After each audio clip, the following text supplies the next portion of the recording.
Cette rencontre sur la planification énergétique dans les pays de l'Afrique de l'Ouest et de l'Afrique australe, les travaux de cette rencontre devront aboutir à des résultats techniques bien connus de tous les participants, nous dit notre reporter Lassine Fofana. Ce sont 17 pays qui participent aux travaux d'Abidjan, mais en réalité, ils sont 26 concernés par ces réflexions sur l'énergie. 14 appartenant au pôle énergétique de l'Afrique de l'Ouest, les 12 autres à l'Afrique australe. La direction de l'énergie l'a rappelé, le représentant du maire de Cocody et la représentante de l'AUEA aussi. Cette rencontre doit indiquer la trajectoire à suivre parce qu'au plan local ou même en dehors, certaines interrogations se font pressantes.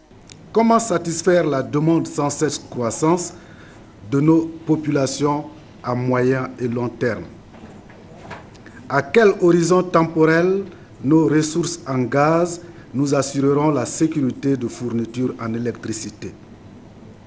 Comment dynamiser notre industrie dans un environnement où l'énergie devient à la fois rare et chère?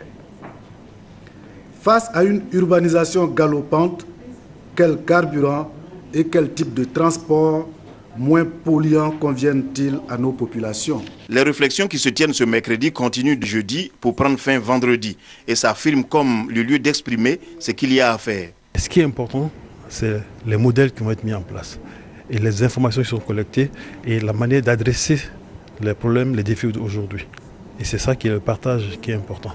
Comment les pays comme l'Afrique du Sud se développent en matière d'énergie, les enseignements positifs peuvent être partagés par la Côte d'Ivoire. À l'issue des travaux, les résultats seront consignés dans un document qui devra servir d'outil d'aide pour faire face aux soucis d'énergie des participants pour 2013-2014 déjà.